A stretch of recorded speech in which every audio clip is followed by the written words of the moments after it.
보실 성경 말씀은 로마서 2장 23절로 4절까지입니다. 율법을 자랑하는 네가 율법을 범함으로 하나님을 욕되게 하느냐? 기록된 바와 같이 하나님의 이름이 너희 때문에 이방인 중에서 모독을 받는도다. 아멘. 예수님 당시의 유대인들은 하나님을 율법적으로 믿는다고 하면서 율법도 제대로 지키지도 않고 완전히 하나님에 대한 믿음이 상실된 상태에서 종교적 형식만 남았던 것입니다. 그것은 우리의 평가가 아니고 예수님께서 그렇게 평가하셨고, 또 우리가 성경을 볼 때에 그들이 너무 잘못되어도 고치기 어려운 지경에 그런 외식된 종교 문화가 되어 있었던 것입니다. 지금 우리 시대에서도 하나님을 믿으면서 우리가 무슨 고백을 잘 하고 찬송을 하고 또 교회 무슨 행사에 잘 참여하고 한다고 해서 그것이 믿음의 행위로 착각하기 쉽습니다. 그래서 이 시대에도 그렇게 유대인들처럼 자기 신앙생활에 대한 잘못된 판단이 있어서 오히려 죄된 세상에 빠져 있지 않는가, 이런 것을 생각을 할 필요가 있습니다. 그래서 신앙과 생활의 그 차이점에 대해서 그래서 이거 갭을 어떻게 좁히느냐 하는 문제를 좀 더 심각하게 생각할 수 있어야 될 것입니다. 먼저는 믿음이 그냥 하나님에 대해서 알고 예수에 대해서 알고 아는 그런 인식으로만 그치면은 참된 신앙생활을 할 수가 없고 또 신앙의 효과를 나타낼 수가 없습니다. 종교도 하나의 철학의 반열에서 볼 수도 있고요. 그리고 또 철학적 용어를 가지고 설명을 할 수도 있습니다. 기독교는 종교 이상이 무엇이지만은 이것도 잘못되어 버리면은 어떤 종교 문화로서 철학적인 요소가 되어 버려요. 그래서 철학적으로 합리적으로 이해를 해서 말하는 것하고 믿음을 깨닫는 것하고 성령의 감화죠, 많이 차이가 있습니다. 먼저는 믿음이 온전하게 되려면은 그 믿는다는 말과 또 그의 사상과 이념, 생활이 성경적이어야 합니다. 항상 성경적이지 않으면은 어떠한 신비와 특별한 종교적 어떤 특출한 모습을 보인다 하더라도 처음에는 보통 사람들로서는 참 효과 있는 일이다 하지만 나중에 되면 그것 때문에 멸망할 수가 있는 그런 상황이 됩니다. 에베소 4장 13절에 믿는 것과 아는 일이 하나가 되어 온전한 사람을 이루라 했습니다. 우리가 무엇을 믿는다 이럴 때에 그것을 어떻게 알고 있느냐 하는 것이 대단히 중요해요. 뜻도 모르고 원리도 없이 믿는다 할 때는 우리 본성에, 그거는 죄로 인하여서 나타나는 현상입니다만 본래 사람이 지음을 받을 때에 하나님을 인지할 수 있는 그런 생각과 그런 하나님의 형상을 받았기 때문에, 성품을 받았기 때문에 기질은 있으나 하나님께 닿지를 못하는 엉뚱한데 하나님이라고 신이라고 하는 이런 형편이죠. 그래서 아무데나 어떻게 종교적 행위를 한다고 해서 믿는다고 하면 원리가 없이, 그러니까 성경적이지 않고 하면 미신이 되어버려요. 그야말로 한 종교 중에 하나가 되어버립니다. 그러나 이론 지식은 가득 들어있는데 그때 유대인들처럼 하나님을 경외하지 아니하고 믿음에 대한 논리만 쫙 하니, 지금도 마찬가지죠. 이 얘기를 해버리면은 그런 철학이 되어버려요. 그래서 19세기 이후로부터 20세기 활발하게 신학이 너무 많은 말로서 하나님의 뜻을 다 설명하느라고, 물론 그 깊이에 대해서 평신도들이 알아들어야 되겠고 또 지도자가 좀 알고 있어야 되겠다 하는 그런 입체적인 통섭적인 그런 지식을 쌓느라고 좋은 점도 있지만은 논리에 너무 집착하니까 결국은 신학이 인문학이 되어서 철학이 되어서 참된 믿음이 우리 몸에서 발현이 안 되는 거예요. 그때부터 시작해서 많은 교회 신학적인 말은 많은데 참된 신앙심이 부족해지는 그런 겁니다. 그래서 우리가 이것이 아는 것하고 믿고 의지하고 생각하는 것하고 이거는 일치를 봐야 돼요. 그래서 믿는다 하는 거하고 그 믿음이 효력을 발생하는 생활에서 신행이 일치될 수 있도록 하지 않으면 많은 배운들 뭐 하겠습니까? 아는 것이 병이라고 뭘 많이 알긴 아는데 아무런 효과가 없다면 그 지식이 효험이 없잖아요. 해악이 된단 말이에요. 사도 바울이 지식이 아주 대단했습니다. 종교적 지식이. 율법 교사로서 단순히 구약 성경을 가르친다 이런 정도의 차원을 넘어서서 대단한 철학이 있는 사람이에요. 그것 때문에 자기가 실수를 하고 스데반 집사를 돌에 맞아 죽게 하는 이런 상황까지 가고 결국 나중에 예수를 만나고 난 뒤에 거의 여러 가지 고백들이 변화에 대한 고백들이 있는데 지식이 새로워졌다 그렇게 말했고 자기는 온전히 사람이 달라졌다 말했고 세상 철학과 학문과 그런 것을 배설물로 여겼다 그렇게 말하고 있습니다. 때문에 우리가 교양과 지식을 쌓는다. 물론 사람이 무식하고 교양이 없고 막 살면 아무리 인정스럽게 살고 인간적으로 잘 산다 싶어도 아무래도 실수를 하게 돼 있어요. 교양을 쌓고 또 서적을 통해서 좋은 스승과 좋은 친구를 만나서 좋은 사람이 되려고 노력은 해야죠. 교육이 되지 않으면은 소위 말하면 대화가 안 됩니다. 문제가 있어요. 개념이 없어진단 말이에요. 개념이 생기질 않아요. 그렇지만은 많은 것을 안다고 해서 사람이 푸근하고 정말 주님을 만나듯이 우리가 편하더냐 하는 거예요. 뭘 안다고 하는 것이 바울은 그렇게 생각을 했죠. 교만하게 하더라는 거죠. 예, 그렇게 누구나 거기에서 벗어날 수가 없어요. 많이 알면 아는 척을 하려고 해요, 자꾸. 쓸데없는 말을 너무 많이 해서 못 알아듣는 사람을 정신적으로 자기의 우월성을 말하면서 무식하게 보고 무지하게 봐버리면은 우리의 대화와 우리의 사회적 관계에서 최종적인 목적이 뭔가 하면은 믿음으로 역사하는 하나님의 사랑의 구원이에요. 그 사랑으로 역사하는 믿음의 그 구원을 목표로 하는 사람이 구원을 주면 됐지 자꾸 어렵게 사람을 혼돈스럽게 인지도도 낮은 사람한테 자꾸 어려운 말을 해서는 뭐 하겠습니까? 이래서 우리가 신학교에서 공부할 때도 원어를 공부하고 하더라도 이제 청중이 어떤 수준이며 들을 수 있는 그런 가장 편한 말로서 잘 풀어서 해석하라 이렇게 가르침을 받았죠. 그것이 맞는 말이죠. 우리가 믿는다 할 때에 그냥 믿는다 하기가 쉽습니다. 왜냐하면 다른 데 종교를 가지고 있을 수도 있거든요. 태반이. 그런 식으로 뭘 믿겠다는 거예요. 그러나 원리를 가지고 믿어야 됩니다. 절에 가서 기도하든 교회에서 기도하면 된다 싶어도 그건 아니고 사도들도 우리에게 기도를 가르쳐 주세요 그랬어요.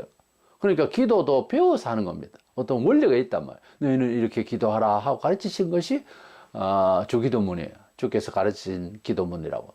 그래서 하늘에 계신 우리 아버지하고 그 나가는 그 주기도문이 기도의 표본이고 그런 중심으로 그런 뜻을 가지고 있는 내용으로 기도하라 그런 뜻이에요. 제자들도 기도를 가르쳐 주세요 했는데 우리 이방인으로서 이것도 신이고 저것도 신이라 하는 많은 지구촌에 있는 사람들이 자기 안에서 기도한다고 하면 되겠습니까? 그래서 창조주 하나님께서 주신 성경을 통해서 우리가 믿음을 갖추는 것이 맞습니다. 이론적으로도 생각도 또 평가도 항상 그러니까 성경을 모르면 그리스도인으로서 소통이 어려워요. 사람은 좋은데 막 자기가 옳은 척하고 이야기할 때 성경을 알고 있는 사람은 빙그레 미소만 지어주죠. 다음에 저렇게 말하지 않고 잘해야 될 텐데 하고 걱정하죠. 교회 나오면은 대번에 보입니다. 믿음이 아직 안 돼 있는 상태에서 인격이 아무리 좋아도 태도나 말이나 그게 이제 차츰차츰 세월이 가고 하면 완전히 바뀌죠. 본래 모습이 아니에요. 그러니까 사유와 태도와 의지와 감성까지도 바뀝니다, 이게. 절제와 새로운 창의와 변화가 보여요. 그러니까 본인이 10년이 됐는데도 옛날에 교회 처음에 나올 때하고 똑같다 하면 이거 문제가 있는 거예요. 그렇게 안 됩니다, 원래. 그래서 교회에 나와서 말만 많이 하고 사람만 인격적으로 대우받는다. 이거보다 변화를 먹어야 되는데 생각하는 것, 평가하는 것, 비판하는 것 이런 모든 일들에 대해서 소통이 말씀 안에서 서로 잘 되면 그 잘 믿고 알고 있는 거예요. 그게 하나님 말씀을 기준으로 생각을 해야 되는 거예요. 그래서 하나님을 믿는다라고 하는 것이 뭐 이 모양 저 모양으로 교리로 배울 수도 있고 한데 그렇게 믿고만 있고 그렇게 인식하고만 있는 거죠. 정확하게 말하면 그것은 확실한 믿음이 안 되고 생활에서 표현이 제대로 안 될 수가 있어요. 그리고 또 두 번째 보는 것은 참된 믿음은 믿는 대로 무엇보다 충성을 해야 됩니다. 3년이 돼도 전혀 충성한 모습이 안 보인다면 자아 비판을 하고 평가를 할 때의 신앙을 나는 믿는 것인가 이런 생각을 해봐야 됩니다. 믿음이라는 피스티스라고 하는 단어를 찾아보면은 충성이라는 말로 돼요. 그러니까 믿는 자는 충성하라. 피스티스 이렇게 돼 있단 말입니다. 단어가 같은 거예요. 밤에 밤을 까먹었다. 이러면은 글자는 밤인데 앞에 밤은 이제 시간을 말하고 뒤에 밤은 이제 물질을 말하잖아요. 그래서 우리나라 말도 그렇게 되잖아요. 써놓기는 그렇게 쓰는데 같은 밤이란 말이에요. 그래서 밤 이게 이제 그 길게 하고 짧게 하고 소리를 내는 게 좀 차이가 있습니다만, 피스티스는 똑같아요. 믿는 것하고 충성하고 같이 쓰는데 그것은 믿음은 행위로 표현이 되어라고 하는 의도도 있는 겁니다. 그래서 성경이 다른 책들하고 다른 이제 문장에 특징이 있다면은 동사가 먼저 나오고 주어가 뒤로 가요. 우리가 나는 책을 한 권 가지고 있다. I have a book 이렇게 되는데 주어가 먼저 있거든요. 근데 성경은 심지어 하나님께서 천지를 창조하셨다는 태초에 창세기 1장 1절의 말씀에도 베레시드 바라라고 하는 창조하셨다 엘로힘 하나님이 이렇게 되어 있어요. 그렇기 때문에 행동을 먼저 한다는 그 모습이 있는데 내용이 이제 그런 문장으로 쓰듯이 하나님의 말씀은 논리적으로 이렇게 말하는 것이 또 때로는 필요는 하나 그것이 신앙 전부를 말하는 것이 아니고 결국은 나타내져야 된다는 거예요. 행위는 나타내져야 된다는 거죠. 그 예수를 믿으면은 바로 믿는다면은 충성스러운 모습이 있어야 된다는 거예요. 그러니까 신앙 평가를 할 때 누가 충성을 잘 하고 있으면은 그것도 성경적으로 잘 하고 있고 이러면은 이제 자기 자랑이 아니라 공동체에서 지도자의 이제 가르침을 잘 순종하면서 소통을 잘하면서 충성을 열심히 하고 있는 사람은 믿음이 있는 사람이라고 봐야죠. 그래서 유대인들이 이제 그런 외식된 종교 문화 속에서 예수님이 말씀하셨어요. 율법은 그들이 가지고 있던 613가지의 그 조문이 있었어요. 그 조항대로 율법대로 행동도 안 하고 예수님이 말씀하시기를 그들은 말만 하고 손가락도 까딱 안 한다 그랬어요. 그러니까 행동이 없다는 거죠. 행동이 없이도 얼마든지 입으로는 내가 하나님을 어떻게 안 해, 어떠네, 뭐 잘하죠.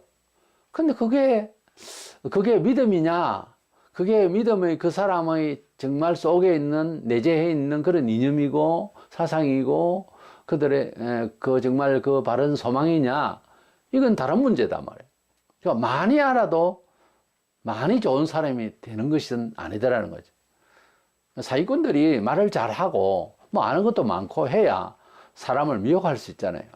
그래서 말 잘하고 아주 교양 있고 이건 참 좋은 거죠. 그런데 조심해야 된다고요. 너무 말을 잘하고 너무 무엇을 많이 알고 그럴 때는 난 어떤 부분에서 물건을 거래할 때 전문 지식이 없는데 뭐라고 막 그냥 말을 하면 혹하죠. 그래서 우리가 혹 해가지고서 상품 사고 그런 경우 많죠. 근데 혹한 거 하고 실제 그 상품하고는 다르거든요. 그러니까 많은 지식을 이야기하고 여러 가지 좋은 점들을 말을 하고 이래 했는데 사실은 거짓말이 섞여 있을 수 있거든요. 너무 과다한 광고라고 그렇게 될 수가 있거든요. 종교사에도 마찬가지예요. 뭐 하나님에 대해서 뭘 좀 배웠다고 뭐를 떠들고 알고 주장하고 해도 속이 그렇게 하나님을 경외심으로 차 있느냐 하는 거예요. 그건 다른 문제들이라는 거지. 생활면에 대해서 야고보가 우리가 믿는다면은 충성스러운 모습의 그 행위가 있어야 되지 않겠느냐. 그 말이 틀린 말도 아니고 또 그게 율법주의도 아니에요. 그 율법주의라는 것은 구원 문제에 있어서 뭐 안식교처럼 토요일을 지켜야 구원 받는다든지 뭐 이런 식으로 율법주의로 구원을 이야기하고 또 율법 조항대로 사람만 비판하는 그런 걸 이제 성경은 꾸짖고 있지. 우리가 예수님을 믿고 하나님의 교훈을, 예수님의 교훈을 따르고 살려고 할 때에는 그것은 우리가 주님을 사랑한다면 주님을 따라야 되지 않겠어요? 사람 사이에도 형님을 존경합니다. 그러면서 형님 말 안 들으면 어떡해? 남녀 관계는 특별히 더 그렇죠. 사랑합니다. 그리고 부모 자식 간에는 그런 용어도 거의 필요 없을 만큼 그런 혈연 관계죠. 사랑합니다 이렇게 말 안 해도 되는데 요즘은 뭐 부모 자식 간에도 사랑합니다 해야 되고 꼭 표현이 필요하다 그러고 난데 뭐 부모를 죽이기까지 하고 자식을 죽이기까지 하고 천륜이 다 깨지고 있고 그 표현이라는 게 그렇게 많이 필요한가요? 옛날에는 100년 내라 하면서 100년도 못 살았지만 부부 사이에도 사랑한다는 말 같은 거는 징그러워서 하도 보냈어요. 그래도 아끼고 사랑하고 살은 거예요. 지금은 뭐 사랑한다 아침에 사랑하고 점심 때 결혼하고 저녁에 헤어지는 이런 판국이니까 그래가 되겠느냐 말이에요. 그래서 표현이라고 하는 자체보다는 실제적으로 그 사랑과 관심에 대한 표현이 실제 나타나야 되고 행동으로 나타내야 되는 것이지 말만 가지고서 믿는다는 것은 아니라는 거죠. 보면 23절 율법을 자랑하는 네가 그래서 유대인들은 뭐 그것도 특수계층의 사람이 종교인들은 뭐 율법을 자랑하고 옷에도 뭐 성경 구절 써놓고 아주 하나님을 가까이 하고 잘 사는 것처럼 그렇게 자랑을 많이 하는 그런 내용이 있습니다. 그래 놓고도 충성은 안 하고 하나님 앞에서 믿음을 안 지키고 그러거든요. 야고보 2장 26절에 영혼 없는 몸이 죽은 것 같이 행함이 없는 믿음은 죽은 것이니라. 그래서 야고보가 행동도 없는데 말만 번지를 하면 뭐 하겠냐 이 뜻입니다. 그래서 행함이 없는 믿음은 죽은 것이라. 아무리 사람이 존귀하게 살았고 그리고 힘이 대단하고 관직이 있고 해도 죽어서 시체가 되었으면 그 뭔 소용이 있어요. 그 시체가 뭔 일을 이야기하겠냐고. 그래서 죽은 것이라고 했어요. 그 영혼이 없는 몸이 죽은 것 같이 영혼은 우리 몸을 살리겠다가 하면 들어와서 살고 하나님께서 영혼이 빠져나가면 죽는 겁니다. 그래서 삶과 죽음의 원인은 영혼의 육체 안에 영혼의 존재와 부재 이 차이거든요. 뭐 볼신 세계에서 일반인들은 그것을 특별한 사람 아니고는 관심도 없고 또 그래서 없다고 생각합니다. 그러나 사람이 늙어서 병들어서 죽는다 하지만 아무리 병이 들어도 금방 죽을 것 같아도 오래 사는 사람이 있고요. 영혼이 들어있고 딱 붙잡고 있으면 안 죽고 영혼이 빠져나가면 건강한 사람도 그 다음날 아침에 죽었다고 하는 경우가 들어있거든요. 그래서 인명재천이라고 우리 영혼은 하나님께서 후 불어넣어주신 생명의 기운을 넣어주신 그것 때문에 사는 거예요. 하나님께서 안 되겠다 싶어서 훅 빨아당긴다면 죽는다 그 말입니다. 그래서 우리가 믿음이라고 하는 것이 정말 우리 속에서 새로운 사상이 들어왔다면 그 새로운 사상의 능력이 나타나야 된다 그 말입니다. 여기 영혼 문제를 향한 것은 우리 사람이 영혼이 있어야 움직이듯이 새 영을 받았으니 그 새로운 하나님의 역사가 우리 몸에서 생활에서 나와야 된다 이 말입니다. 원리적으로. 그렇지 않으면 죽은 시체와 영혼이 없는 죽은 시체와 같이 믿음이라고 하는 것이 이제 없다는 거지. 사실은 믿음이 속에 없다는 거죠. 입에만 있는 거, 머리에만 있는 거죠. 이래서 믿음이 인식에만 그친다면은, 그래서 뭘 안다고 한다면은 그것이 믿음이라고 제대로 평가될 수 있느냐는. 예수님 당시 유대인들의 종교 생활 중심이 그냥 형식이었어요. 뭐 아는 것도 잘못 알고 있었고 또 아는 대로 많은 거는 또 아는 대로 행동을 해야 되는데 행동도 하도 안 하고 뭐 그래 놔놓고 이방인이냐 욕을 하고 네가 율법을 범함으로 하나님을 욕되게 하느냐. 그들이 하나님을 경외한다 하면 하나님을 욕되게 하고 있었다고 하는 말씀입니다. 마태복음 23장 3절에 그러므로 무엇이든지 그들이 말하는 바는 행하고 지키되 그들이 하는 행위는 본받지 말라. 그들은 말만 하고 행하지 아니하며. 예수께서 제자들에게 그 안 믿는 그 유대인들, 특별히 율법사들 말은 바른데 행위가 없다는 거예요. 그러니까 저들이 말하는 바는 행하고 하는 말은 아직까지 어떤 기본적인 틀 안에서 율법에 대해서는 제대로 말하고 있는 거. 그런데 그걸 안 행한다고 해요. 다 맞는 말인데 그러나 그 행위는 본받지 말라. 이거는 외식되고 잘못됐거든요. 그래서 사도들에게 그렇게 주님이 말씀하신 거예요. 그들의 제약이 어느 정도인가 하면 도둑질 말라, 도둑질 하지 마라, 가늠하지 말라, 우상제물에 대해서 이런 잘못된 이런 것들을 지적을 했는데도 그 죄를 짓고 있는 거예요. 뭐 신사에 있는 뭐 이방신이지만 물건을 훔친다든지, 간음은 영적 간음도 있지만 실질적 간음 행위에 있다든지, 또는 율법적으로 거부하는 이런 우상 제물에 대한 그런 것들을 뭐 그냥 뭐 먹는다든지, 이렇게 이제 죄를 지으면서 아주 기본적인 도둑질을 막 아주 예사라하고 있는, 이러면서 율법을 자랑한다 하면 앞뒤가 안 맞단 말이에요. 교회 시대에도 지금 와서 뭐 운영 방침 같은 거는 좋죠. 아주 풍성하고 예배당 웅장하고, 그런데 진정성이 없는 거예요. 우리가 길에서 어떤 뭐 교인을 만나서, 특별히 뭐 큰 교회 교인들 이렇게 만날 기회가 많은데, 그렇게 보면 뭐 아무것도 제대로 없는데다 잘못 알고 있는 부분에 대해서 뭐 그냥 떳떳하게 생각을 하고 말을 하고 이럽니다. 그러면서 믿음은 별로 없어 보이는 그런 기본적 주일 성수 11조 생활, 전도 생활, 감사 생활을 제대로 하는지, 예. 그것이 이제 의문스러운 거예요.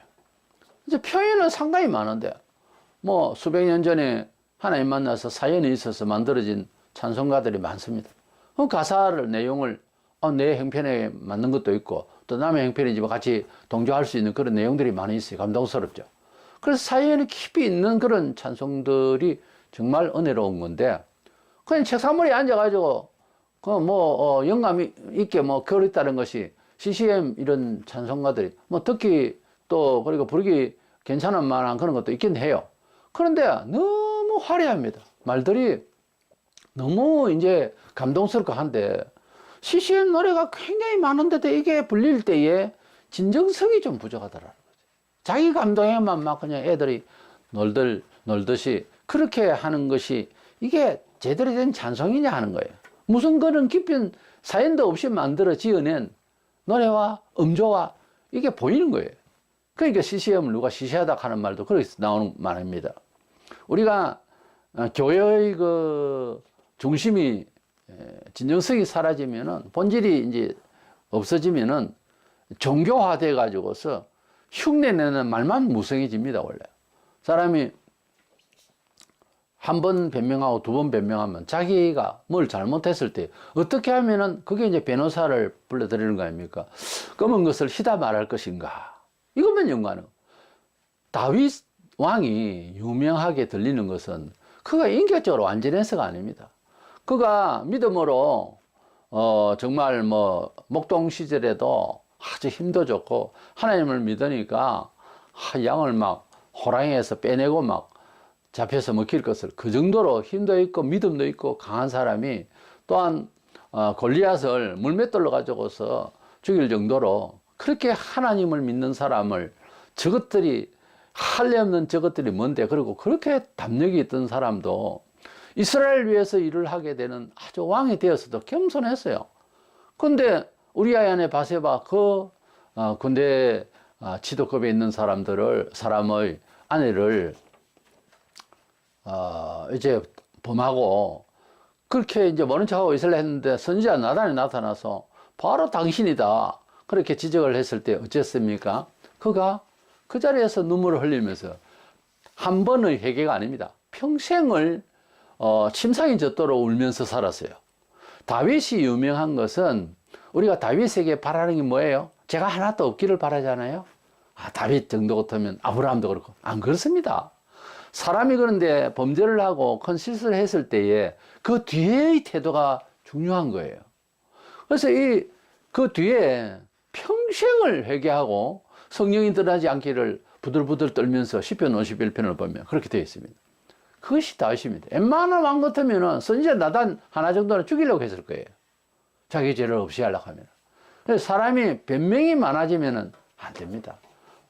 다윗은 정말 시인이기도 하고 할 정도로, 그러나 그 다윗이 하나님 앞에서 변명을 하지 않는 사람이었다는 거죠. 그래서 다윗의 말은 잔소리가 아니에요. 이거는 심적으로 올리는 시편에 다윗의 시를 읽으면, 그래서 하나님과 동행하는 사람도 실수는 있으나 그 실수에 대한 자가 판단에 대해서 정말 진지하게, 진솔하게, 정직하게 나오는 겁니다. 그렇게 우리가 오늘날 교회가 뭐 여러 가지 불이한 일들도 많아요, 교회에서. 근데 그것을 진정성 있게 회개하거나, 뭐 헌법에는 권징조례사항이 있는데 아무도 뭐 권징을 받지 않으려고 그래요. 이 교회에서 누가 잘못됐다고 권징을 할 만큼 공표를 하면 다른 교회 가버립니다. 다른 교회는 하나님이 없어요? 다른 교회도 법이 있어요. 만약에 법이 없다면 그게 잘못된 거죠. 교회는 교회 법이 있는 거예요. 치리의 목적으로. 그래서 우리가 하나님을 믿되 이렇게 믿는다 하는 인식만, 종교적 지식만 있지, 오늘날 이 시대, 정보 시대 돼가지고서 여러 인터넷을 통해서도 뭐 많이 듣고 알고 할 기회가 많아요. 근데 누구 말을 듣고 어떤 식으로 말하는 걸 듣느냐 하는 것이 굉장히 중요합니다. 바로 먼저 알아야 되는 거예요. 그렇지 않으면 엉뚱한 쪽으로 가도 하나님이 그렇게 역사한다 이렇게 생각하거든요. 특별히 말세가 되면 이적적이 나타나게 되어 있는데, 예수 이름으로 귀신을 쫓아내고 능력을 많이 행하는 사람이라면 뭐 다 이제 귀한 지도자라고 하죠. 그런데 마태 7장 21절로 3절에 보면 불법을 행한 자라고 예수님 평가를 하시거든요. 불법이란 아노미아라면 하나님 법대로 아니라 그 말이에요. 그러면 문제는 하나님 법대로 안 해도 목사가 예수 이름으로 무슨 능력을 나타낸다 이거예요. 그러니 좀 복잡해지죠. 평신도 어떻게 그걸 구별하죠? 그러니까 그 사람이 살아가는 생활 내용이라든가 그 목사에 대한 뭐 태도라든가 이런 걸 잘 감안을 해서 같은 현상을 보이는 것 같아도 조심하게 이게 평가가 되고 수용을 하고 이래야 됩니다. 그래서 그게 잘 안 되니까 능력주의, 이적주의, 신비주의를 가지 마라 이렇게 말하기가 쉽죠. 우리 지도자들은 웬만하면은 그런 데를 가지 마라, 그런 거는 믿지 마라가 아니라 그런 주의로 가지 마라 이렇게 말하는 이유가, 대개의 경우 이단들이 그렇게 거짓을 하고 표적과 기사도요 거짓된 기적이 있어요. 자세히 보면 마술 같은 그런 짓을 한다고. 그러니까 조심해야 되는 거예요. 원래 능력과 이런 것은 하나님께서 내가 여기 있다, 너희를 사랑한다 하는 특별 조치로서 한 번씩 흔적을 보여준 것이지, 구약과 신약에 맨날 예수 믿고 하나님 믿으면 기적으로만 사나? 그냥 걷고 움직이는 것 자체가 기적이에요. 기적 중에서 제일 큰 기적은 예수 믿어 나중에 부활하는 거라고 주님이 말씀하셨잖아요. 이적 중에서, 기적 중에서 최고 큰 것은 우리가 앞으로 부활하게 될 것이라는 거죠.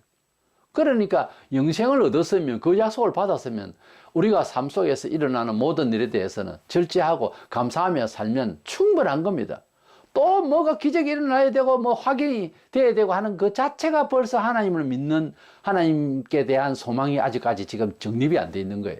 그러니까 자꾸 허둥대는 거죠, 그게 알고 보면. 그리고 뭐 감정적으로 뭔가 좀 뭐 확신이 안 오고 이러면 또 뭐 쓰러지고 또 좌절되고 흔들리고, 이게 잘못된 거예요, 이게.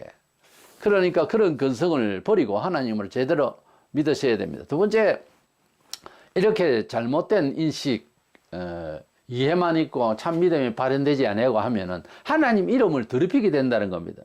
한 집안의 가정이 아무리 존경을 받고 이렇게 해도 자식이 잘못되면은 괜히 그 부모의 명예를 실추시키는 이런 잘못을 범하게 되는 겁니다. 얼마나 이게 자식으로서 나쁜 행위겠습니까? 이사야 52장 5절에 그러므로 이제 여호와께서 말씀하시되 내 백성이 까닭 없이 잡혀가서니 내가 여기서 어떻게 하랴? 여호와께서 말씀하시되 그들을 관할하는 자들이 떠들며 내 이름을 항상 종일토록 더럽히도다. 이스라엘 백성들이 바벨론을 끌려가서 그래서 까닭 없이 잡혀가서니 생각해 보니까 뭐가 잘못됐는데 이러고 있을 거야. 까닭을 잡혀간데 거기서 종일토록 그렇게 떠든다는 말은 사실은 울며불며 부르짖는 거예요. 그렇게 하는 모습이 비참한 거죠. 누구 하나님 어디 있는데? 이런 식으로 되면 얼마나 억울하고 하나님이 보실 때 얼마나 답답하냐 이 말이에요. 우리가 하나님을 잘못 믿으면은 불신세계 일반인들로부터 지적을 받을 때가 있습니다.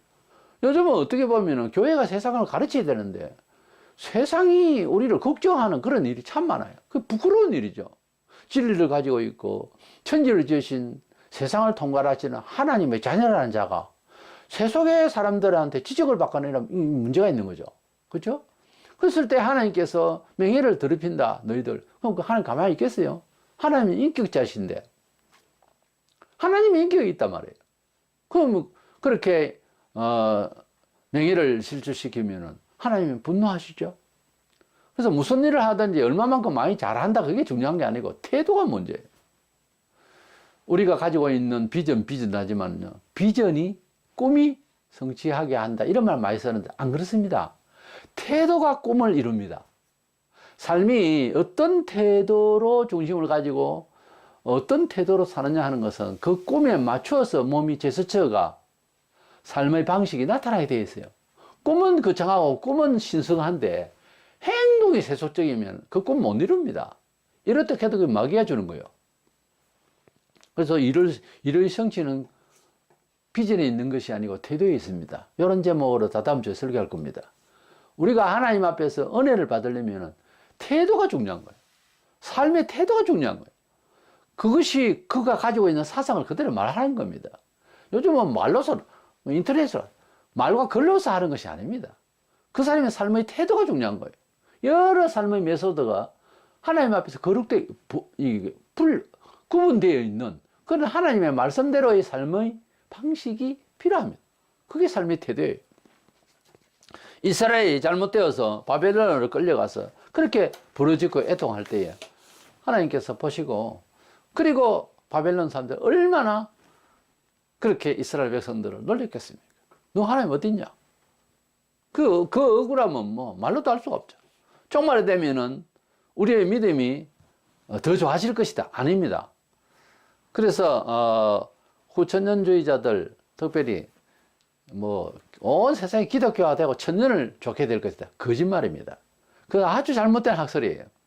갈수록 악해지고 그렇게 죄가 너무 많기 때문에 하나님이 심판하러 오신다는 거죠. 그렇게 읽어야 됩니다. 말세가 되면은 우리 성도들은 너나 할 것 없이 믿음이 많이 상실될 줄 알고 조심해야 됩니다. 누가복음 18장 8절에 그러나 인자가 올 때에 세상에서 믿음을 보겠느냐? 우리가 막 잘 믿는다 그러고 예배당도 크게 짓고, 근데 온전한 믿음을 말해요. 믿음을 보겠느냐 할 때 믿음 앞에 형용사를 붙인다면 온전한 믿음을 보겠느냐 그 말이에요. 믿는다 하면서 하는데도 하나님의 영광과 명예를 올리는 것이 아니라 오히려 교회가 사회화되고 종교화되고 문화화되고 이런 것을 우리가 많이 보고 있습니다. 말세에 나타나는 현상은 적그리스도를 받아들이기 위해서 사상이 교회 안에 침투하게 되고 공산화가 될 것입니다.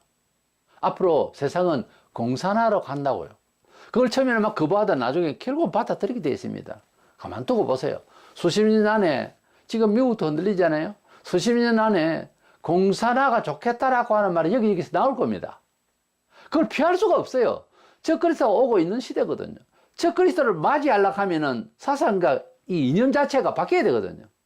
우리가 자유민주사회, 이런 자본주의 사회, 자유민주주의 사회에 사는 정신으로는 적그리스도를 어떻게 받아들입니까? 대다수가 민주주의에 좋다고 하지만 조금씩 이제 더 빨리 이렇게 흡수가 되고 있는 상황입니다, 지금. 그래서 말세에 갈수록 적그리스도 받아들일 준비를 하고 있어요. 이렇다면은 성경에서 말하는, 기독교가 말하는 특색이 있는 목적, 뭐 부활, 뭐 회개, 뭐 천국, 하나님 심판, 이런 명제들이 희미하게 되어버리고, 겨우 한다는 말은 여러분 이렇게 하면 행복해집니다. 여러분 저렇게 살면은 여러분들의 희망이 더 생길 겁니다. 이래가지고 삶을 잘 살아가는 방식에 대해서 딱 들어오기 시작한 것이 적극적 사고방식이었어요. 20세기 말에 적극적 사고방식과 긍정 마인드가 들어와가지고 교회가 하나님이 이미 소망을 주셨는데 엉뚱한 생각을 하는 거예요. 희망만 가지면 모든 것은 다 된다. 희망을 내가 먼저 가지고 하나님께 기도하라. 잘 먹고 잘 살자는 거지. 세상이 말하는 방식은 전부 다 이 세상 잘 먹고 잘 살자는 쪽에 있지. 왜 살아야 됩니까? 사회에는 어떻게 됩니까? 질문하면 답은 없어요, 거기에는. 심리 철학, 무슨 경제 철학 다 해도 하나님이 말씀하신 큰 명제, 사회의 심판, 영혼세계, 천국, 지옥, 이거에 대해서 답이 없다니까요. 점자이가 아무리 예언하고 뭐하고 적중하는 것 같아도 천국과 지옥, 죄에 대한 심판, 이런 거 말해요? 이런 걸 해결할 수 있어요? 사회에 대한 영생을 말해요? 다른 말이 그래도 괜찮다. 그러니까요. 보다 더 중요한 영원한 가치에 대해서 말을 안 하면 그럼 떠나야죠. 그 말을 안 들어야 돼요. 다소 뭐 맞는 말이 있다 싶어도. 그를 믿어서는 안 된다 이 말이에요. 마지막 때가 되면은 신앙이 확실히 이제 정교화됩니다. 디모데후서 3장 5절에 갱건의 모양은 있으나 갱건의 능력은 부인하는 자니 이 같은 자들에서 네가 돌아서라 그랬습니다. 말세가 되면은 우리가 접하고 있고 소통한다는 그런 공동체 혹은 그러한 취향이 있는 세상에서 돌아서야 됩니다. 고독해지죠. 믿음은 구약이나 신약이나 기독교 2000년 역사나 참된 하나님의 백성은 남은 그루터기라고 좀 외롭습니다. 넓은 길은 많은 사람이 가는데 맞죠? 좁은 길은 생명길에 협착하여 사람이 찾는 이가 없다 그랬어요. 가자 해도 안 가지만 찾는 이가 더 없다 그랬어요. 어쩔 수 없습니다. 교회 많이 초빙을 받아도 택한 자는 적으니라 그랬어요. 우리가 하나님 나라에 대해서 먼저 연상할 때는 빛나고 아주 굉장히 크고 막 이런 생각을 여유 있는 그런 걸 생각하잖아요. 왜 그렇습니까? 천국 자체가 그래서가 아니라 원래 무엇을 인식할 때는 내가 경험한 대로 파악을 하면서 보거든요. 우리 마음속에 전혀 경험되지 않는 것은 그런 거 없다 그러잖아요. 보통. 우리 마음속에 경험이 왜 돼가 있냐면은 뭐 좀 넓은 집에 살고 싶고 부자가 되고 싶고 넓은 땅을 갖고 싶고 뭐 이런 게 있어요. 그런 게 없다는 거죠. 근데 천국에는 굉장히 넓습니다. 왜 그럴까요? 많은 사람이 거기에 가 있으면 비좁겠죠. 생각보다 많은 사람이 가는 게 아니라니까요. 오죽했으면 14만 4천 명 하는 그 말이 영적인 하나의 백성을 말하는 수요이지만은 숫자를 끊는다는 말은 셀 수 없을 만큼 많지만 수를 말한다고 하는 것은 제한이 있다 이 말 아닙니까? 그렇죠? 가만히 보세요. 우리가 세상을 살아가면서 수요를 말한다고 하는 것은 철이든 억만이든 간에 수요를 딱 말하면은 어떤 제한을 말하는 것. 생각보다 적다 이 말이죠. 그런 어휘에 대한 그런 뉘앙스가 있는 거예요. 하나님의 나라에 아무나 갑니까? 교회에 나온다고 해서 다 예수를 믿는 것 같습니까? 아니라고요. 믿는다는 생활이 보이느냐고. 뭐 교회를 나간다는 것이지, 다닌다는 것이지. 교회는 처음부터 그 당 시대마다 시민의식이 어떤 때는 좋았다. 없어요. 오늘에만 한국이 지금 현재 어지러운 게 아니에요. 옛날부터 마찬가지인 거예요. 항상 교회의 메시지는 그 당대의 시민의식을 비판했어요. 말하자면 그때 사회의 의식 구조를 계획하려고 했다 이 말입니다. 진리는 변치 않게 지금도 주님 오신 날까지 계속 사회를 향해서 비판하게 되어 있습니다. 말씀 자체가 비판하게 되어 있다고. 그러므로 믿어라 이렇게 되는 거죠. 과학시대니까 지금 합리적인 시대니까 굉장히 시민의식에 좀 맞춰서 설교하고 종교화되고 그렇게 돼버렸어요. 이래야 사람이 좋아하더라 이런 거 있잖아요. 교회가 좀 뭐 건물이 좀 부실하면 어때요? 비 안 쐬고 하면 되지. 저는 그런 주의입니다. 그런데 세상 사람들은 눈이 메모지상주의고 이러니까 잘 지어야 되는가 보다 이렇게 되는 거죠. 하나님 그렇게 하라 하셨어요? 하나님 그렇게 돈 들여라 했냐고. 아주 대리식으로 그렇게 아주 비싸게 지으라고 하셨냐고. 양심을 물어보고 싶다고. 큰 교회 예배당들. 돈을 그렇게 들여놓고 들락거리는 사람은 엉망이 돼 있으면 뭐 하겠어요? 어제에서는 하나님께서 그 엄청난 성에, 예루살렘 성에 왔다 갔다 하는 신자들 보고 내 땅만 밟지 말고 나가라. 문 닫아버리라. 그랬겠어요? 우리가 직접 그 소리를 듣는다면 이 예배당 문 닫아버리라. 마당만 밟는다. 만약에 지금 하나님께서 그렇게 계시하시면 다들 의향은 있습니까? 없겠지. 그러니까 로마를 통해서 침공을 해서 불을 질러서 박살을 내버렸지. 닫아라 할 때 닫아야 된다고. 회개해야 된다고요. 하나님은 당신의 이름이 영화롭기를 원합니다. 우리가 자식으로서 바로 살고 잘하면 그 부모를 아주 존경하게 되어 있죠. 자식이 어디 가서 어떤 명예를 가지고 일을 잘하고 했으면 부모님이 얼마나 기도를 많이 하시고 참 그 부모님이 훌륭하시다 이렇게 돼버려요. 그거는 미국이든지 소련이든지 러시아든지 중국이든 마찬가지입니다. 왜냐하면은 부모가 그렇게 가르치고 그렇게 배우게 했겠거니 그렇게 생각하기 마련이죠. 학교에서도 좋은 선생님을 만나야 되기도 하지만 그렇죠. 부모는 그만큼은 못했는데 자식이 더 잘하고 있으면 참 감격스럽죠. 어떻게 저런 좋은 자식이 생겼을까 이렇게 되겠죠. 그런데 부모는 세상적으로 상당히 존중을 받는 존경받고 하는데 자식이 말도 안 되는 죄를 지으면 부모도 참 우울해지지만 사회인들이 부모가 가르친 것처럼 오해를 한다고요. 부모의 명예가 실추되죠. 그래서 죽는 날까지 아무리 출가를 시켰다 해도 부모는 자식을 위해서 기도 많이 하고 자식들도 잘 살아줘야 되겠죠. 부모의 명예가 실추되면 안 되잖아요. 부모는 잘못됐는데 자식이 참 너무 선량하고 잘하면 그 부모는 감옥까지 갔다 오고 아주 나쁜 짓을 했다 하지만 원래는 속이 그렇지 않은 사람이었는가 보다. 자식을 보면 알지 않느냐. 이렇게 되거든요. 그러니까 하나님에 대해서 우리가 불신자들이 그 하나님 어디 있느냐 있는 것을 보여주라고요. 생활을 통해서. 당신 생활을 보니까 죄를 두려워하고 그렇게 성실하고 하는 거 보면 예수님 말씀이 맞고 하나님이 계신가 보다. 이 정도가 돼야 되거든요. 일본의 하천포원 선생이 너무 이름이 나서 왕이 불렀어요. 그래서 예수가 어떤 사람이요? 했을 때 어떻게 답할 거예요, 우리는? 그분이 하는 말에 나 같은 사람이요. 그렇게 했어요. 기도 많이 하고 한 말이죠. 그 말도 대단하지만은 그 말을 받고 화답하는 왕의 말이 더 대단한 거예요. 당신 얼굴만 봐도 예수는 참 좋겠어. 그랬답니다. 우리가 우리의 삶 속에 우리 스스로 얼굴에서 모습을 표현하게 되어 있어요. 얼굴 모습이 너무 굳어버린 그런 얼굴이 된다면 아무리 천국을 이야기해도 듣는 사람이 잘 소통이 되겠느냐고요. 그래서 표정 관리라는 것도 있잖아요. 원래 태어날 때부터 좀 약간 좀 삐쭉 사람을 쳐다보는 듯한 인상도 있을 수 있고요. 또 원래 사람이 좀 이렇게 너무 포스가 있어 보이는 사람도 있습니다. 물론. 그러나 얼굴은 변합니다. 또 안 변해지면 마음으로 애써도 안 되면 거울을 보고 표정 관리를 하기도 합니다. 원래. 그래서 내가 너무 미소가 없는 건 아닌가. 내가 사람을 사랑하는 모습은 아닌가. 이렇게 생각하고 반성하면서 표정 관리도 자꾸 해야 되는 겁니다.